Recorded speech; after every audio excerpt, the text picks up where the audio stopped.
Across Newcastle and the Hunter, 2NURFM 103.7. Our next guest is somebody that used to hang around the radio station quite often, and we told him not to do that, but he decided to come back. A fellow by the name of Rick Poynton, and you may remember, Rick, if you were ever out and about on many of the clubs and many of the pubs in the Hunter and beyond, a part of many bands such as Benny and the Jets and many others. Well, he's decided to spend a little time putting a book together called Hey Rock and Roll, chronicling his time and his experiences. And firstly, good to have you back in the radio station, Rick Poynton. Thank you. Hello. Thank you, Mark. It feels like I've never been away. It does, doesn't it? Look, I guess when you decide to put a book together, when anybody does do that, it is quite a monumental challenge. What do you decide what to leave in and what to leave out? It's not easy, actually. I've got boxes of other stuff.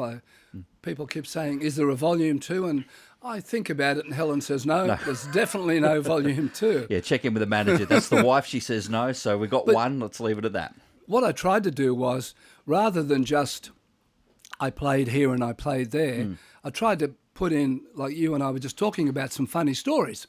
And interesting or funny stories. And there's a few Newcastle people who were really important to the music scene, and they've never, ever been acknowledged.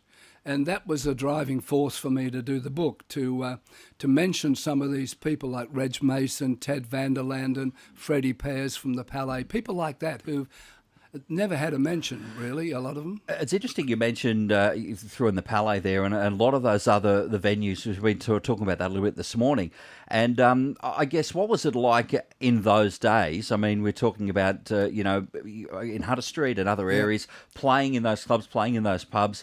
I guess, what was the vibe like for those who may have missed it or sort of not been super a part of it? It was unbelievable. I mean, take the 60s for a start. I mean, the 60s exploded everywhere. I mean, London would have been enormous to be in London. Liverpool, those places, New York. But Newcastle itself had a fantastic music scene in the 60s. One night we were playing in there, and we counted, and we could have missed a few. We thought there were 25 bands playing around Hunter Street, Derby Street, CBD area, 25 bands on one night. You find a couple these days. Yeah, I know. Lucky. It's sad. I mean, it's the way of the world, but 60s, 70s was unbelievable. All the big clubs and all the bands will tell you Newcastle was called Rock City for the right reason, like In Excess, Midnight Oil, Chisel, LRB. They all cut their teeth up here, and they loved it. They knew if they came to Newcastle, they'd get a big crowd, and it would be a really supportive crowd. I just sort of, you mentioned the 70s there as well, Rick. Obviously the 60s is what it was, zillions of bands everywhere, and the music scene exploded. A couple of interesting things that are kind of featured in the book that happened to you in the 70s. The Professional Musicians Union of Australia, you copped a fine, and you actually receive a letter in the book there. It's what, £5, $5? I know that doesn't seem a lot today, but that probably wouldn't have been a lot in 1970. Well, that actually was a bit just before. Yeah, it was about on the cusp of the start of the 70s. £5 fine. I tell you, that's what happened was I did a jingle for Davies Ford, who are no longer going, and it was on NBN. And the end of the year, NBN had a top 10, the best documentary, the best commercial, and the best jingle and commercial was Davies Ford, which I wrote. Anyway, so then I get a letter from the Musicians Union saying, would you come in and we'd like to talk to you about your Davies Ford commercial? And I, being naive... You thought they could give you a prize. I thought they were going to give me a little... well done. Something to hang on the wall. And instead they fined me.